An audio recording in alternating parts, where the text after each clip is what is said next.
Ini nanti dibaca beneran, Po? Ya dibaca beneran lah. Oh, oke. Siap.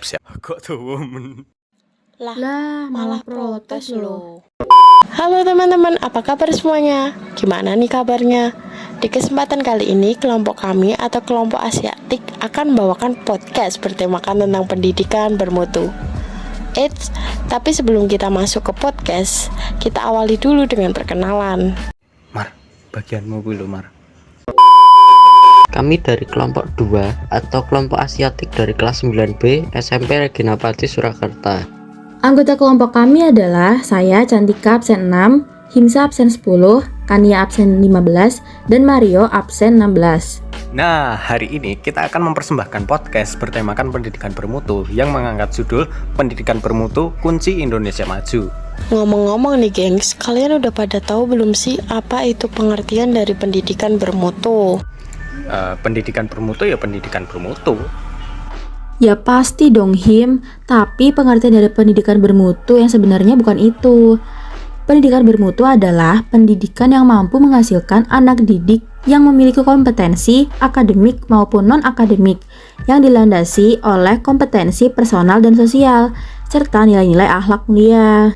Tetapi sekarang pendidikan di Indonesia lebih mengedepankan penguasaan aspek keilmuan dan kecerdasan. Bener banget Mar, pendidikan karakter bangsa ditinggalkan begitu saja. Hal ini menyebabkan penurunan mutu pendidikan di Indonesia. Terus gengs, bener nggak sih pendidikan memiliki peranan penting dalam suatu negara? Benar dong, pendidikan memiliki hubungan dengan status suatu bangsa, maka dari itu pendidikan sangatlah penting. Tapi sayang banget ya, mutu pendidikan di Indonesia masih rendah. Kira-kira apa sih penyebab mutu pendidikan di Indonesia masih rendah? Salah satu penyebabnya itu mahalnya pendidikan di Indonesia yang menyebabkan masyarakat kalangan bawah tidak bisa mendapatkan pendidikan yang layak. Masalah ekonomi menjadi faktor penyebab pendidikan anak-anak di Indonesia tuh terhambat. Bener, soalnya kan gak semua orang memiliki ekonomi yang stabil ya, terutama masyarakat yang kurang mampu. Mereka kesusahan loh untuk menyekolahkan anaknya karena tidak punya biaya. Pantes saja pendidikan di Indonesia masih belum merata sepenuhnya. Kukira cuman karena pusreng aja loh. Eits, tapi pemerintah tidak diam saja melihat permasalahan ini. Pemerintah melakukan berbagai tindakan seperti menyediakan beasiswa bagi siswa yang berprestasi tetapi tidak mampu, lalu menghilangkan biaya pendidikan mulai jenjang SMA atau SMK agar pelajar yang kurang mampu dapat mengenyam pendidikan yang layak. Itu kan tindakan untuk bidang pendidikannya.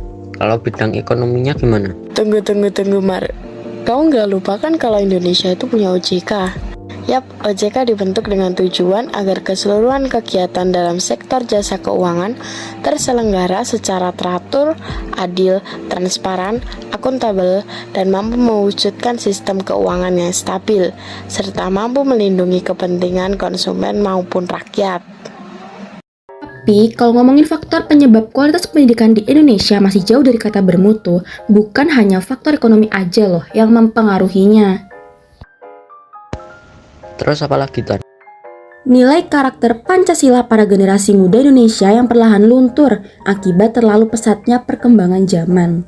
Betul banget Chan, soalnya semakin kesini, pemerintah dan banyak dari sekolah di Indonesia hanya menyoroti kompetensi akademik dari para siswanya aja.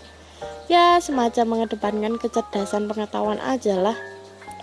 Tapi di sekolah kita, SMP Regina Pacis Surakarta ini beda dari sekolah lain loh. Sekolah kita bukan hanya mengedepankan kompetensi akademik aja, tapi nilai karakter pribadi dan Pancasilanya tuh juga dididik dan dibentuk. Keren banget kan?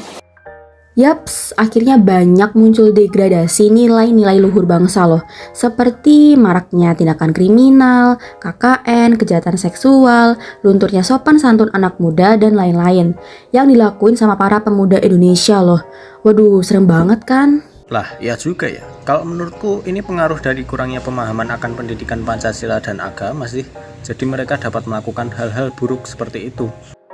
Nah iya makanya, ini jadi tugas buat pemerintah untuk lebih mendorong semua sekolah di Indonesia agar tidak lupa untuk memberikan dan mengajarkan pemahaman Pancasila kepada anak didiknya dalam kehidupan berbangsa ini. Dari penjelasan Cantika sih, aku bisa menyimpulkan bahwa pendidikan karakter itu penting banget. Betul, ditambah lagi sekarang sering terjadi pelanggaran hak dan pengingkaran kewajiban yang dialami oleh sebagian rakyat Indonesia karena adanya beberapa ketidakadilan di berbagai bidang. Emangnya dengan adanya pendidikan karakter bisa memerangi ketidakadilan serta pelanggaran hak dan kewajiban HIM? Menurutku bisa sih, karena pendidikan karakter yang baik diharapkan dapat membentuk pribadi yang sadar akan hak dan kewajiban yang adil dan tidak memihak siapapun. Pendidikan karakter juga adalah bagian penting dari pendidikan bermutu, karena kualitas pendidikan tidak hanya dilirik dari kecerdasan, kepekaan rasa dan rohani juga sama pentingnya. Tapi perkembangan teknologi juga merupakan penyebab menurunnya mutu pendidikan di Indonesia loh. Karena banyak dampak negatif dari perkembangan teknologi yang mempengaruhi generasi muda. Setuju sih Mar, tapi kan perkembangan teknologi tidak hanya memberikan dampak negatif, ada juga dampak positifnya. Betul, contohnya seperti sekarang para guru dan murid beralih ke prasarana pendidikan digital melalui software seperti MS Word, MS Team, MS Excel, dan kanca-kancane. Sistem pencatatan nilai siswa juga sudah tidak ditulis tangan loh, melainkan disajikan dalam bentuk data digital menggunakan MS Excel. Nah, benar-benar. Sekarang bahkan kita bisa membuat diagram data yang beraneka ragam dengan menggunakan Microsoft Excel. Lebih praktis dan lebih mudah untuk dipahami tentunya. Yoi, dampak positif lainnya dari perkembangan teknologi yaitu memajukan pendidikan di Indonesia menjadi pendidikan yang lebih bermutu karena dapat mengikuti perkembangan zaman, guys. Jadi dari semua ini kita bisa menyimpulkan bahwa mahalnya biaya pendidikan membuat banyak anak di Indonesia mengalami keterhambatan dalam mengenyam pendidikan, sehingga berakibat pada nilai karakter dan pribadi anak. Karena mereka tidak mendapat pendidikan moral dan karakter yang layak. Pendidikan yang kurang layak juga dapat menyebabkan mereka merasakan ketidakadilan akan hak, karena mereka tidak dapat merasakan kecanggihan teknologi akibat terhalang faktor ekonomi. Dalam hal ini, pemerintah harus selalu mengayomi masyarakat kecil agar mereka juga dapat merasakan kemajuan zaman agar memiliki wawasan yang global juga. Teruntuk saran, sebaiknya pemerintah lebih mengevaluasi lagi mengenai pendidikan di Indonesia, terutama pendidikan moral dan karakter pelajar. Karena Indonesia membutuhkan para generasi emas yang tentunya berkualitas dan paham akan Pancasila. Pemerintah juga harus dapat mengarahkan program atau metode pendidikan di Indonesia menjadi pendidikan yang lebih bermutu serta berkualitas di semua bidang, sehingga nantinya diharapkan bangsa Indonesia mampu bersaing di kancah internasional. Wow gengs, gak kerasa ya kita udah banyak membahas tentang pendidikan di Indonesia. Dan sedih banget kita udah sampai di penghujung video. Bagian penjelasanku dikit banget dah. Nanti nggak ngaruh ke nilai kan? Enggak, tenang aja. Sebelum penutupan video, aku ada sedikit pantun. Satu pantun. Pak Bagas punya burung kenari. Burung dijemur hingga siang hari. Pembicaraan berakhir sampai sini. Salah dan janggal mohon dimaklumi. Kami menutup video ini, kami ingin menyampaikan bahwa setiap like dan share dari kalian amat membantu kami dalam proses pengerjaan video ini. Cukup sekian yang ingin kami sampaikan. Have a nice day. Salam Serviam. Jangan lupa like, subscribe, and share teman-teman.